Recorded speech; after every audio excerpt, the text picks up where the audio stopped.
Hello everyone and welcome to ZP Productions, and today will be a review of the Nikon Z9, and I've been using it for a month now. And before we start, let's take a look at some photos that I've shot with this setup here.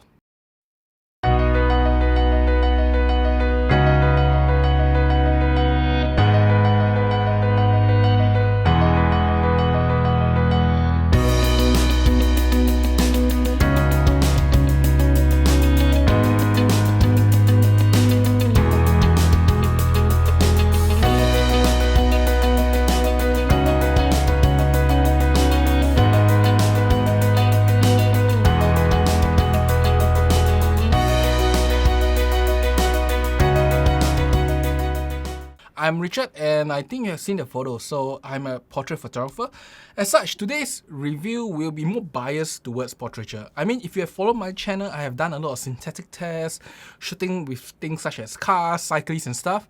But by and large, I'm a portrait photographer, and as such, my review ultimately will be more biased towards the handling and usage from a portrait photographer's point of view. But if you need to get answered for certain things on the camera itself, I can help you out. Just leave down in the comments below. Now, I have done a few videos on this camera here, including the files, the autofocus, the initial look such as the bodies, the buttons and stuff. And if you would like to know more information on those, click down in the links in the description below. And if not, today will be my review of the Nikon Z9, especially from the point of a portrait photographer. First, let's talk about build quality and general handling and usage. So the Z9, if you ask me, among all the cameras so far I've used, is one of the nicest to handle, and it comes with a few things that I really like. Firstly, I like the vertical grip. The vertical grip is, if you ask me, proper grip, where it's actually as deep as the standard grip itself. So when I use it, I feel that I'm right at home both ways. And then the amount of buttons, of course, is very generous on the Z9 itself. More buttons than your normal cameras because it has the additional grips. The buttons do also glow in the dark, so if you are doing it like night shoots and stuff, it's really easy to use the camera outdoors. There's a nice little LCD at the top which gives you an overview of all your settings in the camera, which is pretty okay. Now, in my R3 review, I also talk about how far the viewfinder is from all the electronics behind the eye relief part. And for the Z9, the relief is quite good. Not as, say, big or wide away or far away from the camera like the R3, but very useful. And most of the time, I don't really touch the LCDs and stuff with my nose or mouth, which I appreciate a lot. I don't like it to be too flat with the camera itself. Now, in terms of the sockets and stuff, it has a full HDMI and pretty much everything standard in the side panel here. So it's a nice touch that almost everything is proper on this camera, really. Nothing much to complain on. And battery life wise, I use it for 5 shoots, takes 700 over shots and still left 30+% of batteries. What I'm guessing is that this battery will be good enough for me even up to 7 shoots. Usually each shoot I do about 100 to 150 photos. So about 6 to 7 shoots is probably my estimation for this battery, which is very good for me. So I have no complaints in terms of battery life itself. And as I said earlier in a lot of my previous reviews and stuff, I really like how the tilt screen works on the Z9. As you can see here, it actually extends out, so you can pull it out first and then tilt up, so you can clear the eyepiece. The A1 doesn't clear the eyepiece, by the way, and the eyepiece actually blocks your view. And then you can tilt downwards also, so you get a 45-degree down, 90-degree up, and then 90-degree portrait, and I don't know, 20-something degrees or 30 degrees from the side. I do hope that this tilts a little bit more because if you look at handling-wise, if you're doing portraiture, this is how you hold the camera because the portrait grip is this way. And then when you lift it up and shoot down, what you want to do is you lift this up and pull downwards. So this one, I'm thinking that this one needs to tilt another 20 degrees or 30 degrees to really be very useful. And there is really not much to complain. I mean, it uses dual C Fast Express, everything seems proper, and I really don't have complaint when it comes to general build quality and handling. I even shot this camera in the rain before, as you can see in this photo here. Now, the only thing that I would say as is the downside of this whole Z9's build and handling is the weight. This is 1.3 kg, 300 grams more than the R3, pretty much 200 plus to 300 grams more than almost any other camera with a grip. And the moment you remove the grip, the R5 and the A1s are almost half a kg or even more than half a kg lighter than this camera here. And you may be wondering, what's the big deal of half a kg? Half a kg is literally one lens weight. This lens here only 300 plus grams. You know, this lens here maybe about 400 grams, 85, 1.8, 300 plus grams. So you're looking at almost one lens worth of weight compared to other camera systems. So the weight is something to consider if you're doing long photo shoots and stuff. I mean, some people may say that, you just have to go and train and stuff, but, it does wear on you if you're going to do like 3 photo shoots in one day, 5 hours, it just wear you down. Or you do wedding, you probably have to use it with the 24-70. It will wear you down through the entire day itself. Now, of course, I love the 1.8 and they are very light, luckily, so the body weight isn't that bad yet. And there's also one more thing I didn't like is the button here. This button here has a setting to change some of the AF modes, but because it's put in such a weird position, I at times can accidentally press it. It happens. I don't know, this button feels very unintuitive to press in many ways. I mean, when I hold the camera, I hold like this. I mean, they're expecting me to use the thumb button, I guess, but unintuitive to me. Other than that, there's one more improvement that I hope that they can do one day ever in a Nikon camera, which is to have the third dial. So they have the front dial here, the front dial, the back dial. I do hope that there is a dial behind. I mean, the Sony and the Canon has them, and as a user of multiple systems, this dial is very useful. It allows you to firstly scroll through photos a lot quicker. Secondly, you can use it as your exposure or your ISO dial or aperture dial, whatever. When you have 3 dials, you can control the exposure of your camera through the dials itself without actually diving into the menu. And I do appreciate that. I mean, you could press the button here and then change ISO, but the third dial would have, reduce the requirement of me having even to press a button itself. So overall, I think in terms of build quality, handling, general usage in the field, I do like the Z9, especially for the purpose of portrait. Nice portrait grip, nice LCD, generally very good usage of buttons, and for night shoots, ability to have the whole panel behind to glow and let you see the buttons you need to press. Very useful on general. Okay, that is build handling and of course battery and stuff. Now, the next thing I want to talk about, of course, is IBIS. Now, this camera has inbuilt IBIS. I did talk about it in my introductory video. I won't regurgitate everything. On general, I felt that the IBIS quality on the Z9 is lower than the Canon, better than the Sony itself. That's my personal thoughts. And I did a photo shoot at night before recently. I was shooting at 120 of a shutter throughout the entire shoot. I would say as most of the time, out of 2 shots, one will be sharp at 120 of a second for a portrait shot. I think that is very good because sometimes it may miss due to the model shaking and stuff.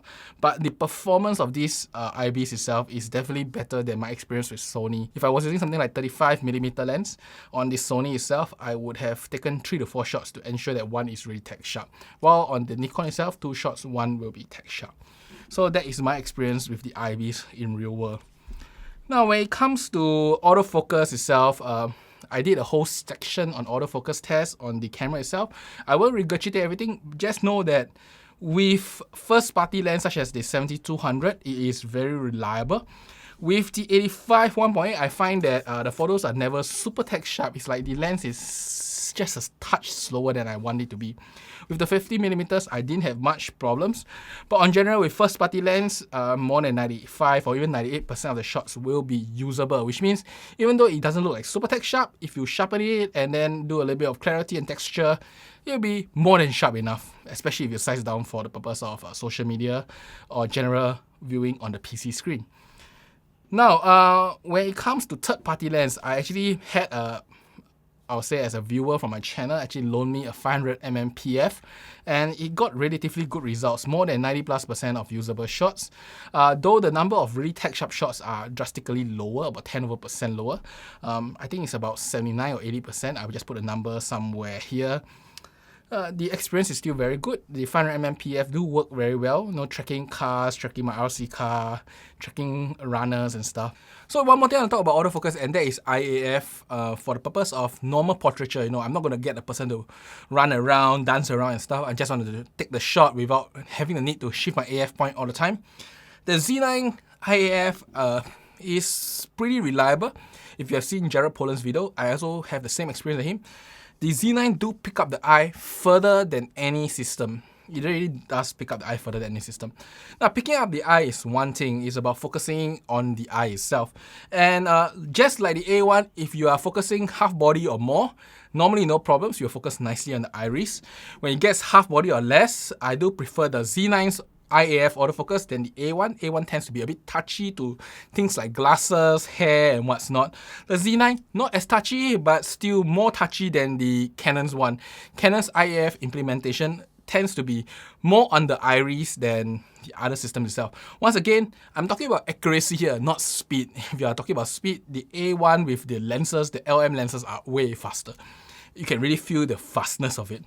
But when it comes to accuracy of the IAF, especially when you're doing things like just spin shots, standing shots, statics, moving forward, moving back, just the kind of slow movements, I find that the R3 is the most accurate, followed by the Z9 because it's less touchy, and the A1 felt very touchy when you come very close, so half body or lesser itself.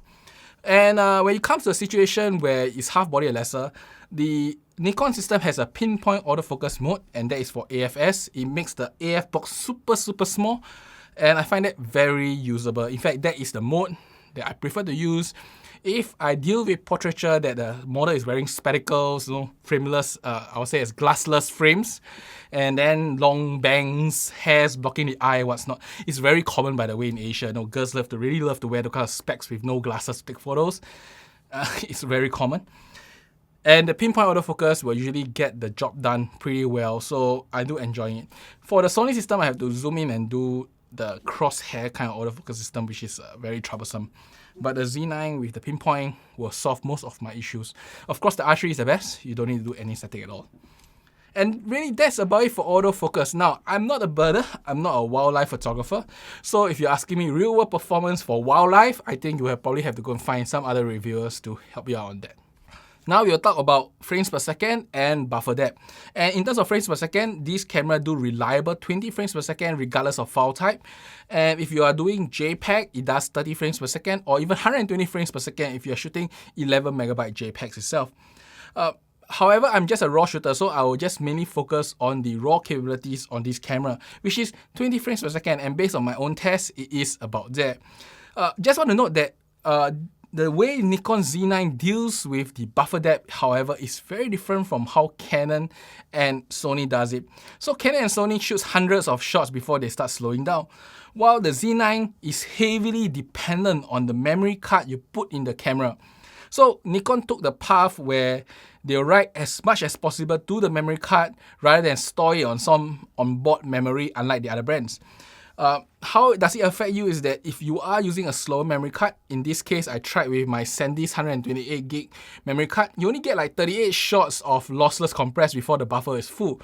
And even if you use the high efficiency style, which is the more compressed form, you only get like 90 shots or 80 shots before the buffer is full. However, if you switch it up to the 512GB SanDisk card, which writes about 30 to 40% faster compared to the 128GB, you get firstly twice in terms of buffer depth for lossless compress, and easily almost 4 times the difference in terms of HE star burst shots. And in that mode, you literally have, I would say, it's almost infinite buffer, because the clearance of the buffer is only less than 2 seconds, and you can burst 380 plus shots, which is 19 plus seconds of burst. So for every 19 seconds, you just need to lift your finger out of the shutter for less than 2 seconds, and you can burst another 380 something shots again. The way that Nikon Z9 uses this concept of writing as fast as possible in memory card is my preferred choice too, and I think this is a big deal, because in the past we have to wait for the memory to clear up, and sometimes it does lock your camera up. But in the Nikon Z9, that is something of the past now, and I'm really impressed with that capability itself. Now, just now you have heard me talk about high efficiency star and high efficiency RAWs. What happened is that Nikon has worked with a company that produced this product called Tico RAW, and they announced it's a collaboration for the purpose of the Z9, which have this new file format called high efficiency star and high efficiency. It's a form of raw compression that is not lossless. The thing is that even though it's not lossless, it is almost lossless or mathematically lossless. So high efficiency star to me looks exactly like lossless. In fact, I have a whole video that talk about this compression. Click on the link here, and literally I cannot spot a difference between high efficiency star and lossless itself. And even the high efficiency is supposed to be a significantly smaller file.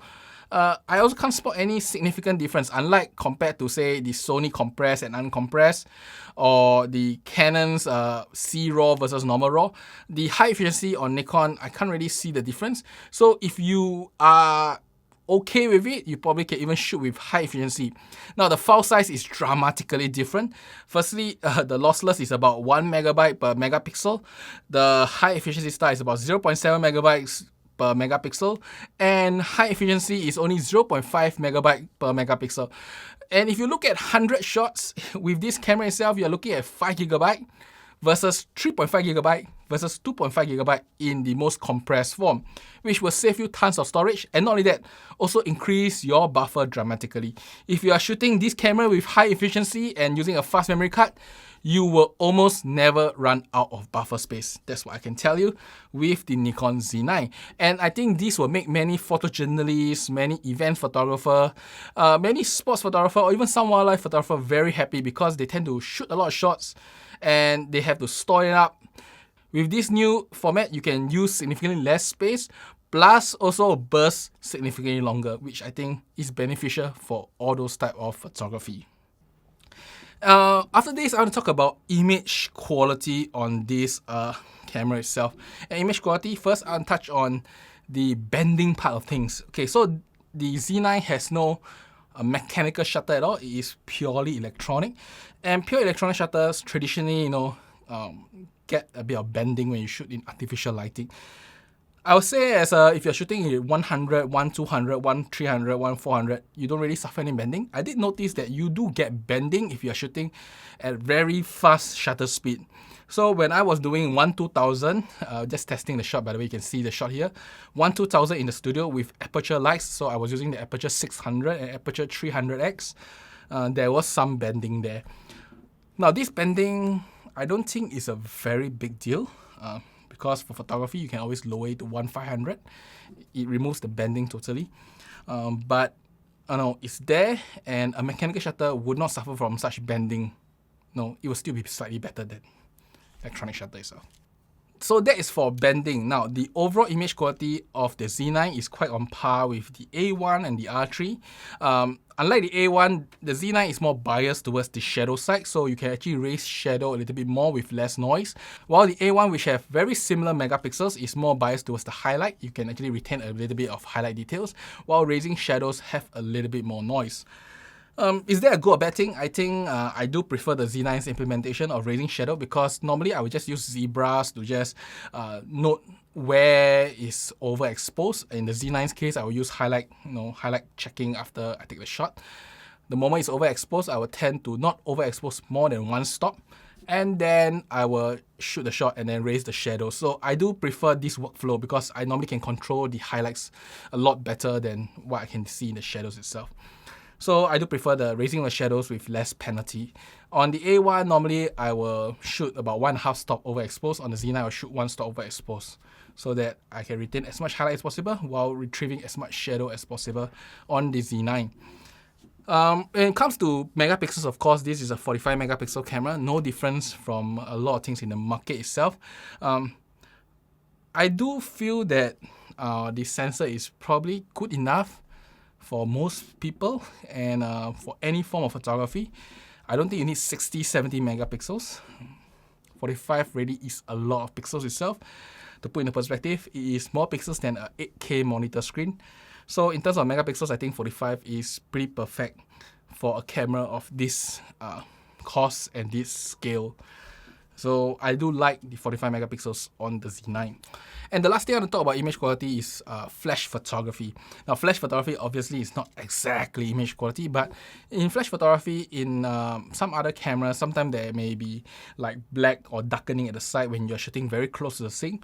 So just to make sure that I don't have any issues, I actually got a Godox Nikon trigger, put it on the Z9, and I can shoot up to 1/200 in full flash sync.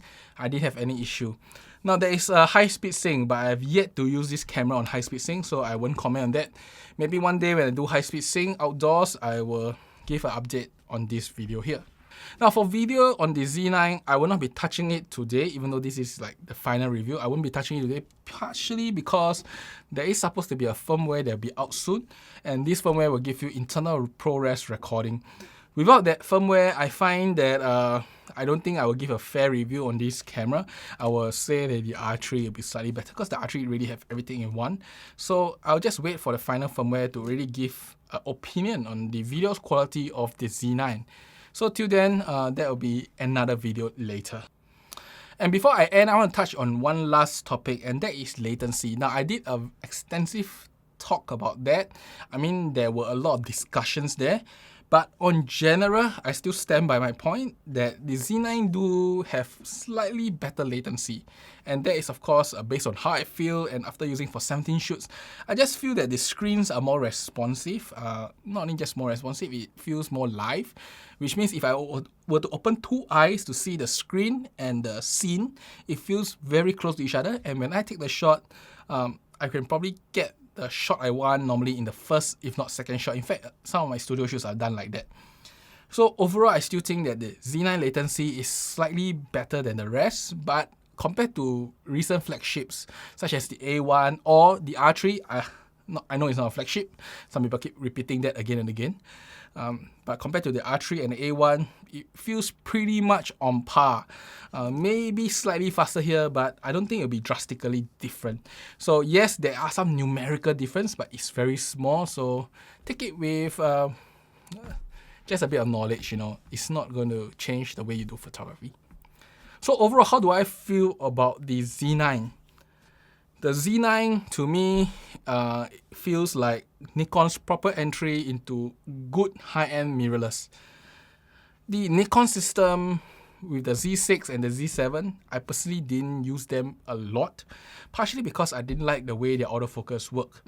With the Z9, it is pretty much on par with the rest in the market. It has all the necessary tracking and detection features that I expect a modern mirrorless camera to have. And coupled with all the very nice lenses, I really love the Nikon's 1.8 lenses. In fact, that's all I buy, except for the 7200 here. I really like the 1.8 lenses, and I think that they'll probably be my mainstay lens on the Nikon system itself. And probably the lens I'll benchmark to if I'm not shooting like 1.2 lenses or 1.4 lenses. In fact, the 1.8 lenses look better than the 1.2 and 1.4s because they are so flat and so even in terms of sharpness across the frame. So overall, I really like the Nikon Z9, and that's because not only the camera, but also the lenses that make up this system. That makes it a very useful system for the purpose of portraiture. And if you are looking to buy a high-end camera in a new system for some reason, I can recommend you the Z9 as a portrait system. Very, very good portrait system, especially with all the 1.8 lenses, the 7200s. They're all pretty nice lenses for the purpose of portraiture itself. Now, I want to touch on one thing, and that is pricing. I do know that the Z9 is affordable in the US compared to the others. A1 is $1,000 more, R3 is $500 more. But after doing a lot of research, I'm pretty sure that the pricing is different throughout the entire world. And in Singapore's case, for example, the A1 and the Z9 price difference is only 400 Sing dollars. Very small gap. The A1 you can probably get it at 8,800 Sing dollars, and the Z9 you have to pay at least 8,300 to 8,400 today. Which means if you are starting brand new from a system and you want to buy a flagship straight away, the A1 isn't that much more expensive, not like the US, $1,000 difference. And the R3 in Singapore is actually cheaper than the Z9, costing only about 7,950. I just last checked. 7,950 should be able to get you an R3. So what does it all mean is that there is no price advantage for the Z9 in Singapore at least. And around the world, I'm pretty sure some places it will be the same. There is no price advantage buying the Z9 over the rest. So normally I talk about the pricing and stuff, but after doing this research, I'm pretty sure that the Z9 pricing wise is only applicable to the United States. Everywhere else, it really depends on your shop, the discount, the street price, what's not. So in conclusion, the Z9 is a very good flagship camera. I do like its autofocus system. I do like its image quality. I think it will work out pretty nicely for the purpose of portraiture or events or anything that deals with humans on general. Is it a better camera than the other two cameras? It depends on where you are coming from.